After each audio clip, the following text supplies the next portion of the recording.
Very good morning. ಎಲ್ಲರೂ ಹೇಗಿದ್ದೀರಾ? I hope ಎಲ್ಲರೂ ಚೆನ್ನಾಗಿದ್ದೀರಾ ಅಂತ ಅಂದ್ಕೊಂಡಿದ್ದೀನಿ.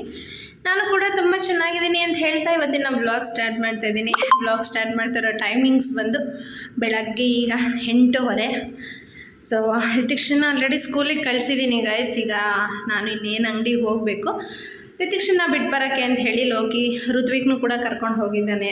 3 ದಿವಸದಿಂದ ಆ್ಯಕ್ಚುಲಿ ಲೋಕಿ ಶುಂಠಿಗೆ ಮಣ್ಣು ಹಾಕ್ಸೋದ್ರಲ್ಲಿ ಬ್ಯುಸಿ ಆಗಿಬಿಟ್ಟಿದ್ದ. ನನ್ನದೇ ಕಂಪ್ಲೀಟಾಗಿ ಕೆಲಸ ಆಗಿತ್ತು. ಸೊ ಲೋಕಿ ಒಂದು ಸ್ವಲ್ಪ ಮನೇಲಿದ್ದರೆ ನನಗೂ ಕೂಡ ಫ್ರೀ ಅನಿಸುತ್ತೆ. ಸೊ ಸ್ವಲ್ಪ ಹೆಲ್ಪ್ ಮಾಡ್ತಾ ಇರ್ತಾನೆ. ಈಗ ರಿತಿಕ್ಷನ್ ಬಿಡೋದಕ್ಕೆ ಹೋಗಿದ್ದಾರೆ. ನಾನು ಆ್ಯಕ್ಚುಲಿ ಊಟ ಎಲ್ಲ ಪ್ಯಾಕ್ ಮಾಡಿಕೊಂಡು ಹೋಗಬೇಕು. ಇನ್ನು ಇವತ್ತು ಗುರುವಾರ, ರಾಯರ ದಿನ. ಬೆಳಗ್ಗೆನೇ ಎಲ್ಲ ಕೆಲಸ ಮುಗಿಸಿ ಮನೇಲಿ ಪೂಜೆ ಮಾಡಿದ್ರೇ ನನಗೊಂಥರ ನೆಮ್ಮದಿ.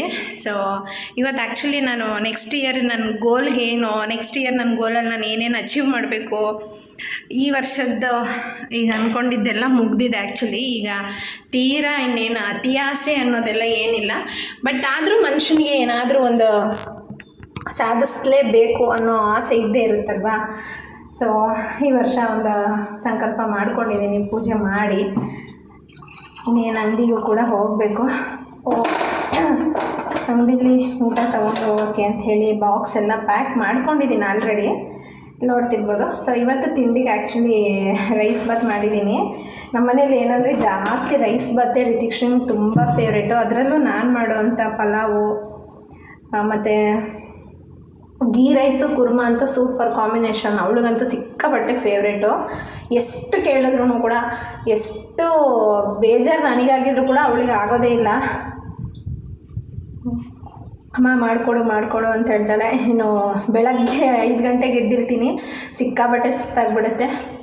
ಸೊ ನನ್ನ ಫೇಸಲ್ಲಿ ನೋಡ್ತಾ ಇರ್ಬೋದು ಹತ್ತಿರದಿಂದ ಎಷ್ಟು ಆಲ್ರೆಡಿ ಇಷ್ಟೊತ್ತಿಗೆ ಸೆಕೆ ಇಲ್ಲ, ವೆದರ್ ತುಂಬ ಕೋಲ್ಡಾಗೇ ಇದೆ. ಬಟ್ ಆದ್ರೂ ನನಗೆ ಅಷ್ಟು ಸ್ವೆಟ್ ಆಗ್ತಾಯಿದ್ದೀನಿ, ಅಷ್ಟು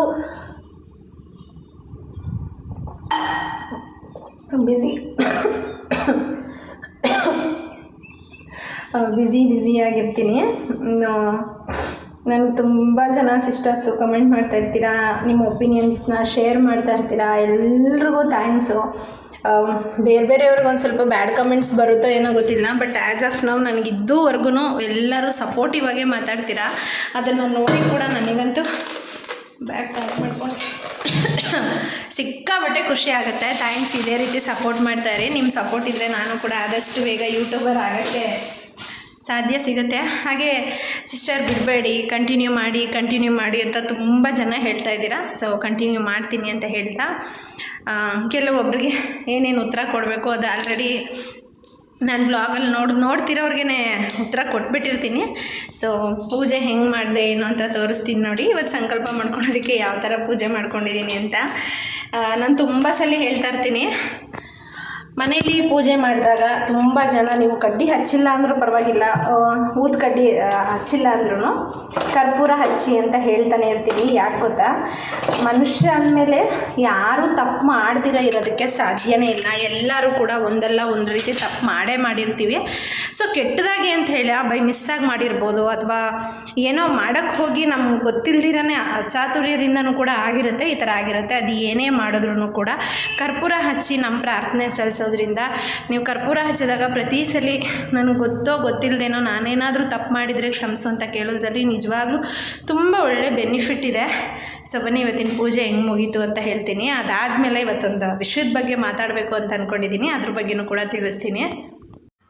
ಸೊ ನೋಡಿ, ಬೆಳಗ್ಗೆನೇ ನಾನು ಕೂಡ ಪೂಜೆ ಮಾಡಿ, ನಾನು ಆಗಲೇ ಹೇಳ್ದಂಗೆ ಕರ್ಪೂರನೂ ಕೂಡ ಹಚ್ಚಿದ್ದೀನಿ ನೋಡಿ. ಕರ್ಪೂರ ಈ ಥರ ಬೆಳಗ್ಗೆ ಮನೇಲಿ ನೀವೇನು ತಪ್ಪು ಮಾಡಿದ್ರೂ ಕೂಡ ಅದನ್ನು ಎಲ್ಲ ಒಳ್ಳೆಯದಾಗುತ್ತೆ. ಸೊ ಪೂಜೆ ಮಾಡಿ ಎಷ್ಟು ನೆಮ್ಮದಿಯಾಗಿದ್ದೀನಿ ಗೊತ್ತಾ. ನೋಡಿದ್ರಲ್ಲ ಗೈಸ್, ಯಾವ ವಿಷಯ, ದೇವ್ರ ಮನೆ ಹೆಂಗೆ ಏನು ಕ್ಲೀನ್ ಮಾಡಿರೋದು, ಹೆಂಗೆ ಪೂಜೆ ಮಾಡಿದ್ದೀನಿ. ಸೊ ಕರ್ಪೂರ ಹಚ್ಚಿ ನಾನು ಏನು ಸಂಕಲ್ಪ ಮಾಡ್ಕೊಂಡಿದ್ದೀನಿ ಅನ್ನೋದನ್ನೆಲ್ಲ ಕೇಳ್ಬಿಡ್ತೀನಿ. ಆ್ಯಕ್ಚುಲಿ ನಾನು ಸಂಕಲ್ಪ ಮಾಡ್ಕೊಂಡಿರೋದು ನೆಕ್ಸ್ಟ್ ಇನ್ನು 2 ವರ್ಷದೊಳಗಡೆ ನಮ್ಮನೆ ಸಾಲ ಎಲ್ಲ ಬೇಗ ತೀರಲಿ ಅಂತ ಕೇಳ್ಕೊಂಡಿದ್ದೀನಿ. ಸೊ ಆ ಸಾಲ ತೀರೋದಕ್ಕೆ ನನಗೆ ಆದಷ್ಟು ದುಡಿಯೋದಕ್ಕೆ ಶಕ್ತಿನ ಕೊಡು ತಂದೆ ಅಂತ ಕೇಳ್ಕೊಂಡಿದ್ದೀನಿ ಅಷ್ಟೇ. ಅದು ಬಿಟ್ಟು ಬೇರೆ ಏನೂ ನಾನು ಕೇಳ್ಕೊಂಡಿಲ್ಲ. ತುಂಬ ಜನ ಅವ್ರವ್ರ ಆಸೆ ಏನೇನಿರುತ್ತೆ ಅಂತ ಕೇಳ್ಕೊತಾರೆ. ಬಟ್ ನನಗೆ ಸದ್ಯಕ್ಕೆ ಕೊಟ್ಟಿದ್ದಾನೆ ಭಗವಂತ. ಎಲ್ಲ ನಿಧಾನ ಆದರೂ ಎಲ್ಲ ಕೊಡ್ತಾ ಇದ್ದಾನೆ. ಸೊ ಚೆನ್ನಾಗಿದ್ದೀನಿ. ನನಗೆ ಮೇಯ್ನು ನನ್ನ ಸಾಲ ತೀರಿದ್ರೆ ಅಷ್ಟು ಸಾಕು, ಇನ್ನೇನಿದ್ರು ಅದೊಂದೇ ನನಗೀಗ ಸದ್ಯಕ್ಕೆ ದುಡಿಯೋ ಶಕ್ತಿ ಕೊಡಲಿ ಅಂತ ಕೇಳ್ಕೊತಿದ್ದೀನಿ. ಆಗಲೇ ಹೇಳಿದೆ ನಾನಿವತ್ತು ಏನೋ ಒಂದು ಮಾತಾಡಬೇಕು ಅಂತ. ಸೊ ಅದು ಏನಪ್ಪ ಅಂತ ಹೇಳಿದ್ರೆ, ನಾನು ಲಾಸ್ಟ್ ವ್ಲಾಗಲ್ಲಿ ಶೇರ್ ಮಾಡಿದ್ದೆ ನಿಮಗೆ. 21 ವರ್ಷದ ಹುಡುಗಿ ಲವ್ ಮಾಡಿ ಮದುವೆ ಆಗಿ ಫಸ್ಟ್ ಶೇರ್ ಮಾಡಿದಾಗ ಹುಡುಗ ಬದುಕಿದ್ದಾನೆ, ಬಟ್ ಆದರೆ ಇನ್ನು ತುಂಬ ಸೀರಿಯಸ್ ಆಗಿದ್ದಾನೆ, ಯಾವಾಗ ಸತ್ತೋಗ್ತಾನೆ ಗೊತ್ತಿಲ್ಲ ಅಂತ ಹೇಳಿ. ಬಟ್ ಲಾಸ್ಟಿಗೆ ಒಂದು 10 ಡೇಸಲ್ಲಿ ಹುಡುಗ ತೀರ್ಕೊಂಡಾಗ್ಲೂ ಕೂಡ ನಾನು ವ್ಲಾಗ್ ಮಾಡಿ ನಿಮಗೆ ಶೇರ್ ಮಾಡಿದ್ದೀನಿ ಗೈಸ್. ಹಿಂಗೆ ತೀರ್ಕೊಂಡಿದ್ದಾನೆ ಹುಡುಗ. ಸೊ ನೀವು ಯಾರಾದರೂ ಗೊತ್ತೋ ಗೊತ್ತಿಲ್ಲದಿರೋನೋ ತಪ್ಪು ಮಾಡಿದ್ರೆ ದಯವಿಟ್ಟು ಲವ್ ಮ್ಯಾರೇಜ್ ಮಾಡಿದಾಗ ಸ್ವಲ್ಪ ಯೋಚನೆ ಮಾಡಿ ಮಾಡ್ಕೊಳ್ಳಿ. ಅಥವಾ ಲವ್ ಮಾಡಿ ಮದುವೆ ಆದಮೇಲೆ ಸೊ ನನ್ನ ನಂಬಿ ಬಂದಿದ್ದಾಳೆ, ಅವಳಿಗೆ ನಾನು ಏನಾದರೂ ಒಂದು ಮಾಡಬೇಕು, ಅವಳು ನನ್ನ ಜೀವನ ಸಂಗತಿಯಾಗಿ ಬಂದಿದ್ದಾಳೆ, ಅವಳಿಗೆ ನಾನು ಇರೋವರೆಗೂ ಅವಳನ್ನ ಚೆನ್ನಾಗಿ ನೋಡ್ಕೋಬೇಕು ಅನ್ನೋ ಇಂಟೆನ್ಷನ್ ಇಟ್ಕೊಂಡು ಮದುವೆ ಆಗಿ ಆದಮೇಲೆ ನನಗೆ ಮದುವೆ ಆಯಿತು, ಇನ್ನೇನೋ ಅಂದ್ಕೊಂಡಿದ್ದು ಹುಡುಗಿ ಸಿಕ್ಬಿಟ್ಲು, ಈಗ ಸತ್ರೂ ಪರವಾಗಿಲ್ಲ ಅಂತ ಏನೋ ನೀವು ಸಾಯ್ತೀರಾ. ಬಟ್ ಅದರಿಂದ ಎಷ್ಟಿರುತ್ತೆ ಅಂತ. ಸೊ ಆ ಹುಡುಗಿಗೆ ತಿಥಿಗೆ ಬಂದಾಗ ಅವಮಾನ ಮಾಡಿದ್ದಲ್ದಿರ.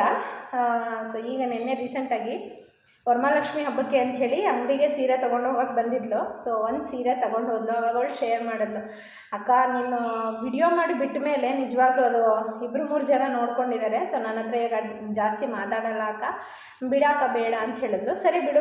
ಸರಿ ಬಿಡು ನಿನಗೇನಾದರೂ ತೊಂದರೆ ಆದರೆ ನಾನು ಮಾಡೋಕ್ಕೆ ಹೋಗಲ್ಲ ಅಂತ ಹೇಳಿದೆ. ಇಲ್ಲ ಅಕ್ಕ ನೀವು ಮಾಡಿ ಅಂತ ನಾನು ಹೇಳಿರೋದ್ರಿಂದ ತೊಂದರೆ ಆಯಿತಾ ಅಂತ ನಾನು ಕೇಳಿದೆ. ಇಲ್ಲ ಆಗಲಿಲ್ಲ, ಬಟ್ ಯಾಕೆ ನಾನು ಮಾಡಿ ಅಂತ ಹೇಳ್ತಾ ಇದ್ದೀನಿ ಅಂತ ಹೇಳಿದ್ರೆ, ಇನ್ನೊಂದು ಸತಿ ಹೇಳಿದ್ರೆ ಅವ್ರು ನನ್ನ ತಟ್ಟೆಗೆ ಬರಬಾರ್ದು, ಅದಕ್ಕೆ ಹೇಳಿ ಅಂತ ಹೇಳ್ತಾ ಇದ್ದೀನಿ ಅಂತ ಅಂದರು. ಸೊ ಅವ್ರು ನನ್ನ ಸಬ್ಸ್ಕ್ರೈಬರು ಕೂಡ ನಾನು ಅವ್ರಿಗೆ ಹರ್ಟ್ ಮಾಡಬೇಕು ಅಂತ ಹೇಳ್ತಾ ಇಲ್ಲ, ಆದರೂ ಕೂಡ ಒಂದು ಮಾನವೀಯತೆ ದೃಷ್ಟಿಯಿಂದ, ಒಂದು ಸಣ್ಣ ಹುಡುಗಿ ಅನ್ನೋ ದೃಷ್ಟಿಯಿಂದ ನೀವು ಯೋಚನೆ ಮಾಡಿ. ನಿಮ್ಮ ಮನೆಯಲ್ಲೂ ಆ ಥರದ್ದು ಒಂದು ಇನ್ಸಿಡೆಂಟ್ ಇದೆ, ಬಟ್ ನಾನು ಅದನ್ನು ಹೇಳಲ್ಲ. ಆ ಹುಡುಗಿನೂ ನನಗೆ ತುಂಬ ಚೆನ್ನಾಗಿ ಗೊತ್ತು, ನಾನು ಹೇಳಿದ್ರೆ ಆ ಹುಡುಗಿಗೆ ಹರ್ಟ್ ಆಗುತ್ತೆ ಅಂತ ಅನಿಸುತ್ತೆ. ಸೊ ಹಾಗಾಗಿ ಹೇಳಲ್ಲ.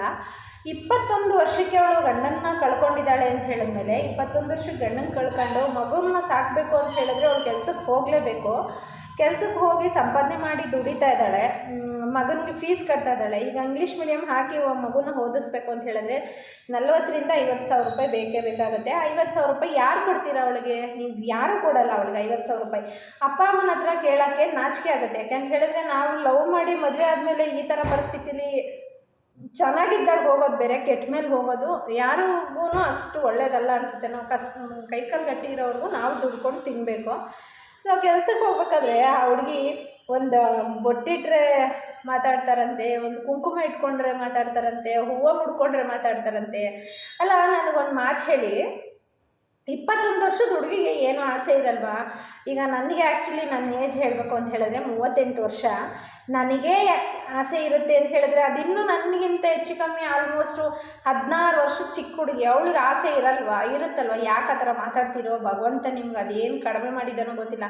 ಅಥವಾ ಅಂಥವ್ರನ್ನ ಚುಚ್ಚಿ ತನ್ನ ತಾಯಿನೂ ಕಳಿಬೇಕು ಅಂತ ಅಂದ್ಕೊಂಡಿದ್ದೀರೋ ಏನೋ ಗೊತ್ತಿಲ್ಲ. ತಂದೆ ಅಂತೂ ಇಲ್ಲ ಮಗುಗೆ, ಅಟ್ಲೀಸ್ಟ್ ತಾಯಿನಾದರೂ ಜೀವಂತವಾಗಿ ಇರೋಕ್ಕೆ ಬಿಡಿ, ಏನೂ ತಪ್ಪಿಲ್ಲ ಅದರಲ್ಲಿ. ಸಣ್ಣ ಮಕ್ಳಿಗೆ ನನ್ನ ಮಗಳಿಗೆ ನಾನು ಕುಂಕುಮ ಇಡ್ತೀನಪ್ಪ, ನಿಮ್ಮ ಮಕ್ಳಿಗೂ ನೀವು ಕುಂಕುಮ ಇಡ್ತೀರಾ ಅನ್ನೋದ್ರೆ ಏನು? ಮದುವೆಗೆ ಮುಂಚೆ ಸಣ್ಣ ಮಗು ಇದ್ದಾಗಲಿಂದನೇ ಮದುವೆ ಆಗೋವರೆಗೂ ನೀನು ಹಣೆಯಲ್ಲಿ ಕುಂಕುಮ ಇಡಬೇಡ ಅನ್ನೋ ಶಾಸ್ತ್ರ ಬಂದಿದ್ದರೆ ಸೊ ಇವಾಗ ಅದು ಪಾಲಿಸ್ಬೋದು. ಅದು ಅವಾಗಿಂದ ಬಂದಿರೋದು, ಇವಾಗ ಇಡೋದ್ರಲ್ಲಿ ಏನು ತಪ್ಪು? ಅಷ್ಟಕ್ಕೂ ನಾನು ಒಂದು ಮಾತು ಕೇಳ್ತೀನಿ, ಆ ಹುಡುಗಿಗೆ ಇನ್ನೂ ಚಿಕ್ಕ ವಯಸ್ಸು. ಒಂದು ವೇಳೆ ಆ ಹುಡುಗಿನ ಯಾರಾದರೂ ಹೊರಗಡೆ ಹೋದಾಗ ಯಾರಾದರೂ ಹುಡುಗಿನ ಇಷ್ಟಪಡ್ಬೋದಲ್ವ? ಬಟ್ ಇನ್ನೊಂದು ಜೀವನ, ಇನ್ನೊಂದು ಸಂಸಾರ ಅವಳು ನೋಡ್ಕೋಬೋದಲ್ವ? ಅವ್ರ ತಂದೆ ತಾಯಿ ಸತ್ತೋದ್ರೆ ಅವಳ ಜೀವನಕ್ಕೆ ನೀವು ಯಾರೂ ಆಗಲ್ಲ. ನೀವು ಒಳ್ಳೆ ಏನಂತೀರ, ದೊಡ್ಡ ಸೊನ್ನೆಗೂ ಇಲ್ಲ. ಅಟ್ಲೀಸ್ಟ್ ಆ ಸೊನ್ನೆ ಆದರೂ 10 ಪಕ್ಕ ಒಂದು ಸೊನ್ನೆ ಹಾಕಿದ್ರೆ 100 ಆಗುತ್ತೆ ಅನ್ನೋದಕ್ಕಾದರೂ ಕೌಂಟ್ ಆಗಿರುತ್ತೆ. ಬಟ್ ನೀವು ಏನೂ ಆಗಲ್ಲ, ನೀವಲ್ಲ, ನಾನು ಕೂಡ ಏನೂ ಆಗಲ್ಲ ಅವಳಿಗೆ. ಅವಳ ಕಷ್ಟನ ಅವಳೇ ಅನುಭವಿಸ್ಬೇಕು. ಬಟ್ ಕೆಟ್ಟದಾಗಿ ಮಾತಾಡ್ತೀರಂತೆಲ್ಲ, ದಯವಿಟ್ಟು ಆ ಥರ ಮಾತಾಡಬೇಡಿ. ನಿಮ್ಮ ಮನೇಲೂ ಹೆಣ್ಮಕ್ಳು ಇರ್ತಾರೆ, ಸ್ವಲ್ಪ ನೋಡ್ಕೊಂಡು ಮಾಡಿ. ಅವಳ ಜೀವನ ಚೆನ್ನಾಗಿರಲಿ, ಅವಳು ದುಡ್ಕೊಂಡು ಅವಳು ತಿಂತಾ ಇದ್ದಾಳೆ. ಅದ್ರ ಬಗ್ಗೆ ನಂಗೆ ಜಾಸ್ತಿ ಮಾತಾಡೋಕ್ಕೂ ಇಷ್ಟ ಆಗ್ತಾಯಿಲ್ಲ. ಯಾಕಂದರೆ ಈ ಜನ್ರೇಷನಲ್ಲೂ ಇಷ್ಟು ವರ್ಸ್ಟಾಗಿ ಥಿಂಕ್ ಮಾಡೋರು ಇದ್ದಾರಾ ಅಂತ ಅನಿಸುತ್ತೆ.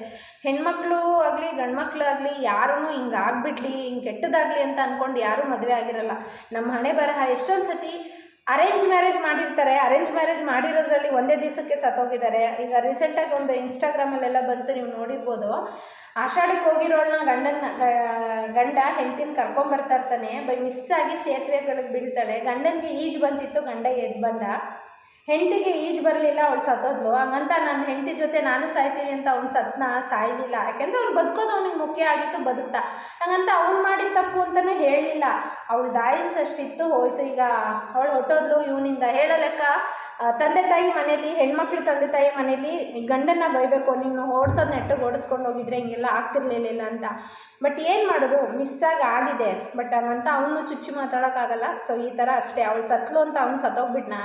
ಇಲ್ಲ, ಅವ್ನು ಸತ್ಲು ಅಂತ ಇವ್ನು ಇನ್ನೊಂದು ಮದುವೆ ಆಗೇ ಆಗ್ತಾನೆ. ಯಾಕೆಂದರೆ ಮದುವೆ ಆಗಿದ್ದವರಿಗೆ 3 ತಿಂಗಳು ಅಂಥದ್ರಲ್ಲಿ ಅವ್ಳಿಗೆ ಇನ್ನೂ 21 ವರ್ಷ. ಅಂದರೆ ಯಾಕ್ರೆ ಈ ಥರ ಮಾತಾಡ್ತೀರ? ನಾನೊಂದು ಸಣ್ಣ ಎಕ್ಸಾಂಪಲ್ ಕೊಟ್ಟಿದ್ದೀನಿ ಅಷ್ಟೇ. ನೀವು ಇನ್ನೂ ಹುಡುಗಿ ಬಗ್ಗೆ ಮಾತಾಡಿದ್ರೆ ನಿಮ್ಮಷ್ಟು ಮುಟ್ಟಾಳರು ಇನ್ಯಾರೂ ಇಲ್ಲ ಅನ್ಸುತ್ತೆ. ಬಿಡಿ, ಅವ್ರ ಜೀವನ ಅವ್ರು ಮಾಡ್ಕೊಂಡಿರಲಿ. ಯಾಕಿಷ್ಟು ಓ++ ಫೆಲೋ ಆಗಿರ್ತೀರೋ ನನಗಂತೂ ಗೊತ್ತಿಲ್ಲ. ನಾನು ಹೇಳಿದ್ದು ಸರಿನಾ ತಪ್ಪ ತಿಳಿಸಿ. ಯಾಕಂತ ಹೇಳಿದ್ರೆ ಸೊ ಆ ಹುಡುಗಿಗೆ, ಅಷ್ಟು ಚಿಕ್ಕ ಹುಡುಗಿಗೂ ಮಾತಾಡ್ತಾರೆ ಅಂತ ಹೇಳಿದ್ರೆ ಮನಸ್ಸಿಗೆ ತುಂಬ ಬೇಜಾರಾಗುತ್ತೆ. ಅವಳು ಬಂದು ಅಂಗಡಿಲಿ ನೆನ್ನೆ ಶೇರ್ ಮಾಡಿದಾಗ ನನಗೆ ಸಿಕ್ಕಾಪಟ್ಟೆ ಬೇಜಾರಾಯಿತು. ಸೊ ನಾನು ಮಾಡಬಾರ್ದು ಅಂತ ಕೇಳಿದಾಗ ಅವಳು ಹೇಳಿದ್ದು ಒಂದೇ, ಇಲ್ಲ ನಿಮ್ಮ ಬ್ಲಾಗ್ ನೋಡೋರು ನಮ್ಮ ರಿಲೇಷನಲ್ಲಿದ್ದಾರೆ, ಸೊ ನಿಮ್ಮ ಅಂಗಡಿಗೂ ಕೂಡ ಬರ್ತಾಯಿರ್ತಾರಲ್ವ, ಅವ್ರಿಗೆ ಅರ್ಥ ಆಗುತ್ತೆ ಹೇಳಿ ಅಕ್ಕ ಅಂದ್ಲು. ಅಂಗಡಿಗೆ ಬಂದಾಗ ನಾನು ಅವ್ರಿಗೆ ಡೈರೆಕ್ಟಾಗಿ ಹೇಳೋದಕ್ಕೆ ಅವ್ರು ನನ್ನ ಹತ್ರ ಮಾತಾಡಿದ್ರೆ ಹೇಳ್ಬೋದು. ಅಟ್ಲೀಸ್ಟ್ ಬ್ಲಾಗಲ್ಲಿ ನಾನು ಯಾರಿಗೋ ಹೇಳಿದೆ ಅನ್ನೋ ಥರ ಆದರೂ ಇರುತ್ತೆ. ಸೊ ಹುಡುಗಿಗೂ ಕೂಡ ಸಮಾಧಾನ ಆಗುತ್ತೆ. నేను ಅಂಗಡಿಗೆ ಹೋಗ್ತಾ ಇದ್ದೀನಿ. 2 ನಿಮಿಷ ವಾಕೇಬಲ್ ಡಿಸ್ಟೆನ್ಸು. ಋತ್ವಿಕ್ನ ಆ್ಯಕ್ಚುಲಿ ಕರ್ಕೊಂಡು ಹೋಗಿ ಅಂಗಡಿ ಓಪನ್ ಮಾಡಿದ್ದಾನೆ. ಸೊ ಬನ್ನಿ ಹೋಗೋಣ, ಅಂಗಡಿಗೆ ಹೋಗಿ ಕಂಟಿನ್ಯೂ ಮಾಡ್ತೀನಿ. ಈಗಷ್ಟೇ ಅಂಗಡಿಗೆ ಬಂದೆ. ನಾನು ಬಂದಮೇಲೆ ಆ್ಯಕ್ಚುಲಿ ಲೋಕಿ ಎಲ್ಲೋ ಹೊರಗಡೆ ಹೋಗ್ತೀನಿ ಅಂತ ಹೋಗಿದ್ದಾನೆ. ಇವನಮ್ಮ ನಾನು ವಿಡಿಯೋಗೆ ಬರ್ತೀನಿ ಅಂತ ಇದ್ದಾನೆ. ಹಿಂಗ ಕಟ್ ಮಾಡಿಬಿಡ್ಲಾ? ಬಾಯ್ ಏನು ಓದಿ. ಈಗ ಮತ್ತೆ ಬ್ಲಾಗ್ ಕಂಟಿನ್ಯೂ ಮಾಡ್ತಾರೆ. ಟೈಮ್ ಬಂದು 11:30. ಸ್ಕೂಲ್ ಮಕ್ಕಳೆಲ್ಲ ಹೋಗಾಯಿತು. ನಾನು ಕೂಡ ಫ್ರೀ ಆಯಿತೆ. ಪಾಪುನ ಇಲ್ಲೇ ಚಾಪೆ ಹಾಸಿ ಕೆಳಗಡೆ ಮಲಗಿಸಿದ್ದೀನಿ. ಅವ್ನು ನನ್ನ ಜೊತೆ ಮಲ್ಕೊ ಅಂತ ಹೇಳ್ತಾಳೆ. ಸೋಫಾ ಮೇಲೆ ಮಲ್ಕೊಳಕ್ಕೆ ಆ್ಯಕ್ಚುಲಿ ನಾನು ಒಬ್ಬಳಿಗಾಗುತ್ತೆ. ಪಾಪುನ ಮಲಗಿಸ್ಕೊಂಡು ಕಂಫರ್ಟಾಗಿ ಮಲ್ಗೋಕ್ಕಾಗಲ್ಲ, ಅವನು ಮಲ್ಗೋಕ್ಕಾಗಲ್ಲ, ಜೊತೇಲಿ ಇರು ಅಂತ ಹೇಳ್ತಾನೆ ಅಂಥೇಳಿ ಇಷ್ಟೊತ್ತು ಅವನ ಜೊತೆಲೇ ಮಲ್ಕೊಂಡು ಅವನ್ನ ಮಲಗಿಸಿದ್ದೀನಿ. ಅವನ್ನ ಮಲಗಿಸ್ಬಿಟ್ಟು ಇನ್ನು ಇವತ್ತಿನ ವ್ಲಾಗ್ ಬಗ್ಗೆ ನಾನು ಆಲ್ರೆಡಿ ಮನೇಲೇ ಎಲ್ಲ ಹೇಳಿದ್ದೀನಿ. ದಯವಿಟ್ಟು ಆ ಥರ ಸಣ್ಣ ಮಕ್ಕಳಿಗೆ ಹಂಗೆ ನೋವು ಹಾಗಂಗೆ ಮಾತಾಡಬೇಡಿ. ಇವತ್ತು ಅವ್ರಿಗೆ ಬಂದಿರೋ ಕಷ್ಟ ನಾಳೆ ನಮಗೂ ಬರ್ಬೋದು. ಇವತ್ತು ಅವ್ರಿಗೆ ಬಂದಿರೋ ನೋವು ನಾಳೆ ನಮಗೂ ಸಿಗ್ಬೋದು. ಸೊ ಸಿಗಲಿ ಅಂತ ನಾನು ಆಶಿಸಲ್ಲ. ಯಾರಿಗಾದರೂ ಕಷ್ಟ ಅನ್ನೋದು ಬಂದೇ ಬರುತ್ತೆ. ಯಾವಾಗಲೂ ಸುಖನೇ ಎಕ್ಸ್ಪೆಕ್ಟೇಷನ್ ಮಾಡೋದಕ್ಕಾಗಲ್ಲ. ನಮ್ಮ ಮನೇಲೂ ಹೆಣ್ಮಕ್ಳಿರ್ತಾರೆ. ನಾವು ಕೂಡ ಯೋಚನೆ ಮಾಡಿ ಮಾತಾಡಬೇಕು. ಸೊ ದಯವಿಟ್ಟು ಮಾತಾಡಬೇಡಿ. ಆ ಹುಡುಗಿಗೆ ಇನ್ನೂ ಚಿಕ್ಕ ವಯಸ್ಸು, ಇನ್ನೊಂದು ಮದುವೆ ಆದ್ರೂ ತೊಂದರೆ ಇಲ್ಲ. ಇನ್ನೊಂದು ಮದುವೆ ಆಗಿ ಅವಳ ಜೀವನ ಅವಳು ನೋಡ್ಕೊಳ್ಳಿ, ನಾವ್ಯಾರೂ ಹೋಗಲ್ಲ. ಯಾಕೆಂದರೆ ಎಲ್ಲರೂ ಭೂಮಿ ಮೇಲೆ ಬದುಕಿರ್ತೀವಿ ಅಂತಲೇ ಹೇಳೋದಕ್ಕಾಗಲ್ಲ. ಇವತ್ತಿಲ್ಲ ನಾಳೆ ನಾವೆಲ್ಲರೂ ಸಾಯಲೇಬೇಕು. ಯಾರು ಯಾವಾಗ ಸಾಯ್ತಾರೆ ಅಂತ ಗೊತ್ತಿಲ್ಲ. ಬಟ್ ಎಲ್ಲರೂ ಕನಸು ಏನು ಅಂದರೆ ನಾನು ಬದುಕಿದ್ದಾಗಲೇ ನನ್ನ ಮಗನಿಗೋ ಮಗಳಿಗೋ ಒಂದು ನೆಲೆ ಮಾಡೋಣ ಅಂತ ಇರ್ತೀವಿ. ಅಟ್ಲೀಸ್ಟ್ ಆ ನೆಲೆ ಮಾಡೋವರೆಗೂ ಆದ್ರೂ ಆ ಹುಡುಗಿನ ಅವಳ ಪಾಡಿಗೆ ಅವಳಿಗೆ ಇರೋಕ್ಕೆ ಬಿಡಿ. ಇನ್ನೇನು ಹೇಳಬೇಕು ಅಂತ ಗೊತ್ತಾಗ್ತಿಲ್ಲ ಗೈಸ್. ಇವತ್ತಿನ ಬ್ಲಾಗ್ ಆ್ಯಕ್ಚುಲಿ ಇಲ್ಲಿಗೆ ಮುಗಿಸ್ತಾ ಇದ್ದೀನಿ. ನಾನು ಹೇಳಿದ್ದು ಸರಿನಾ ತಪ್ಪಾ ಅಂತ ಕಮೆಂಟ್ ಮಾಡಿ. ನಿಮಗೆ ಏನು ಅನಿಸುತ್ತೆ ಅನ್ನೋದನ್ನು ಕೂಡ ಕಮೆಂಟಲ್ಲಿ ತಿಳಿಸಿ. ನಾನು ಹೇಳಿದ್ದು ಕರೆಕ್ಟಾ ಇಲ್ವಾ ಅಂತ. ಇವತ್ತಿನ ಬ್ಲಾಗ್ ಇಲ್ಲಿಗೆ ಮುಗಿಸ್ತಾ ಇದ್ದೀನಿ ಗೈಸ್. ವಿಡಿಯೋಸ್ ಇಷ್ಟ ಆಗಿದೆ ಲೈಕ್ ಮಾಡಿ, ಶೇರ್ ಮಾಡಿ. ಹಾಗೆ ಇನ್ನೂ ಯಾರ್ಯಾರು ನನ್ನ ಚಾನಲ್ನ ಸಬ್ಸ್ಕ್ರೈಬ್ ಮಾಡಿಲ್ಲ ಸಬ್ಸ್ಕ್ರೈಬ್ ಮಾಡ್ಕೊಂಡು ಸಪೋರ್ಟ್ ಮಾಡಿ. Thank you.